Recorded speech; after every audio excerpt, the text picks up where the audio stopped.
Hello friends, it's Iveoma, your guide to Africa, and today I'm here to talk about something quite serious, a travel ban that African countries have in place against Europeans, Americans, and the Chinese. All of this is coming up.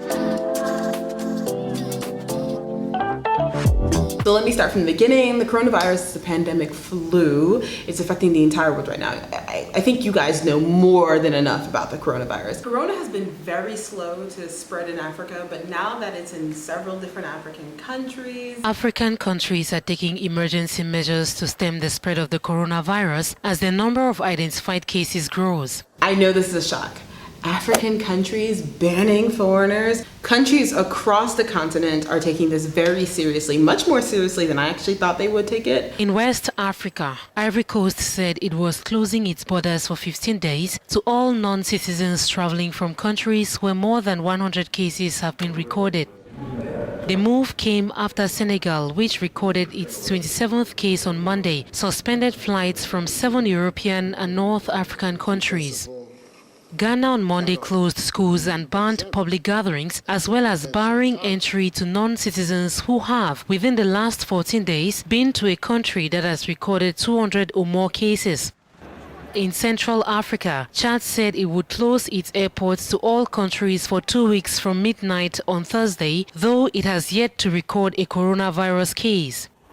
In East Africa, where Tanzania and Somalia registered their first COVID-19 cases on Monday, Rwanda, Kenya and Uganda have either shuttered borders, closed schools or prohibited large public gatherings. South Africa would from Wednesday close its borders to all foreigners from countries highly impacted by the pandemic. And in North Africa, while Algeria announced the suspension of all air and sea travel to and from Europe from March 19th, Egypt said it will close schools and universities for 2 weeks. And they're even revoking visas of foreign nationals. 2020 has been the strangest year ever. This video is pretty much going to focus on Nigeria because at the end of the day, I've moved back to Lagos, Nigeria. By the way, if you haven't known that, I'm currently in Lagos, Nigeria. I moved back December 2019. Honestly, I have not taken coronavirus very seriously at all because I am in Nigeria. Because if we can beat Ebola, we can beat anything.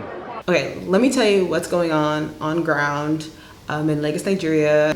The Nigerian government just March 18th banned all international flights, which I felt like was kind of a little bit late. They should have banned it way earlier, but thank goodness. Federal government will restrict entry to Nigeria of persons from the listed high burden countries with effect from Friday, March 20th, for a period of 4 weeks initially and subject to review. Also said all persons returning from abroad will self-isolate for observation for 14 days, even if they feel very well. They banned from 13 countries, so US, UK, Italy, France, China, etc., all of the places that have been the hardest hit with this pandemic. Now I think today, March 20th, it is now up to 12 cases. So Nigeria has told students and parents that they need to go back home. A lot of people here send their children to boarding school, so the parents, I guess, are going to collect their children by next week.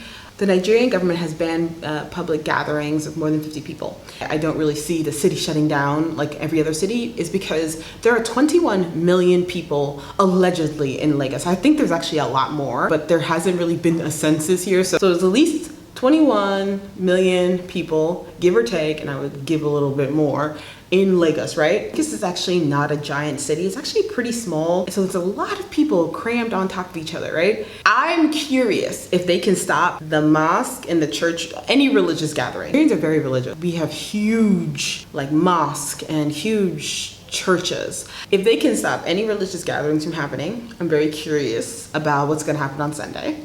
And what's happening today, because it's Friday and this is the mosque day. So I'm very curious. And I was going to drive to Yaba today, but then my friend's in the US, and so he told me I was gonna visit his office. And he told me, he's like, all my workers are working remotely now because of the coronavirus. And he's like, also, people have told me that police are on the road and that they are preventing people from driving through. So, okay. So the reason I didn't know this is because I live in Ibeju-Lekki. For people who live in Lagos or the Lekki area, if you live in Lekki, you understand that I'm in the countryside of the city. I am in the outskirts. Chica, after you told me about the ban and I started investigating, I realized I haven't heard any noise coming from outside. Okay, so there's somebody building across the street. If I see any men.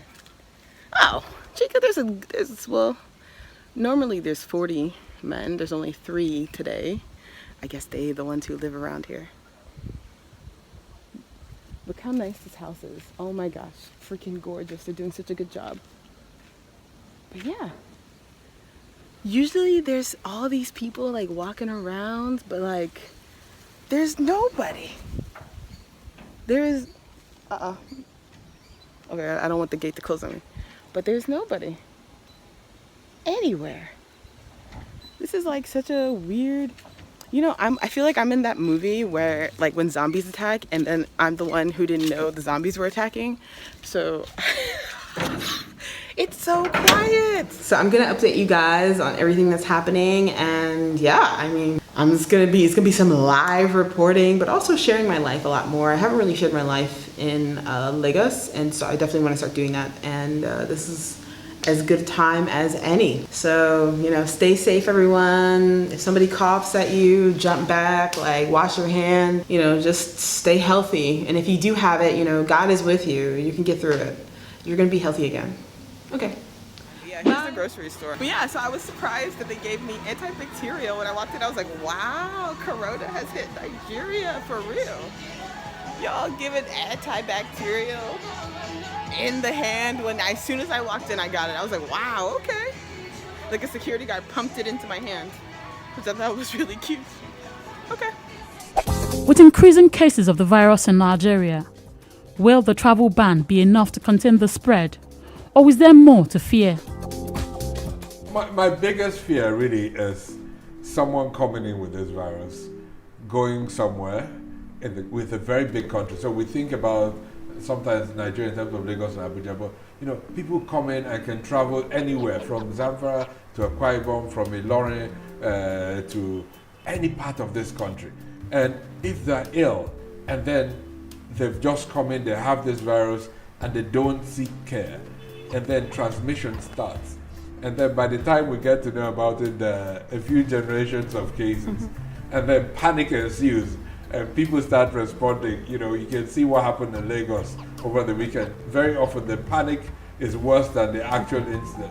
So we're really working hard in building confidence in Nigeria. Initially, after a church in South Korea had failed to heed this call that they should not have many people in one setting, and they say that 60% of the transmission came out of that church that gathered people together. So this was put across to our religious or faith-based leaders, and we have confidence that that call has been heeded, and particularly now as we are moving towards the various pilgrimages that our people have.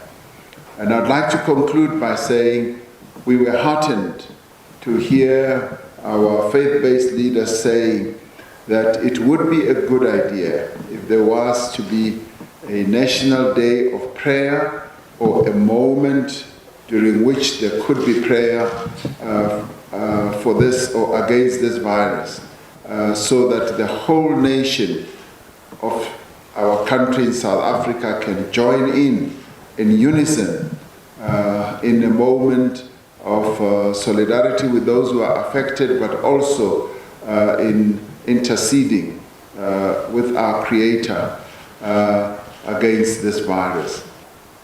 It is not an easy thing for religious communities to give up major celebrations that are upcoming.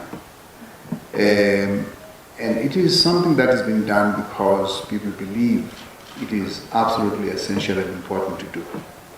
We are in a state of war. In fact, this is worse than war. First of all, Minister Nkosazana Zuma of Cocta has gazetted, this is a matter of law now. So in a way, churches that refuse to do this, they actually could face charges of life endangerment. Korea does not have the problems we have. It does not have 7 million people with HIV.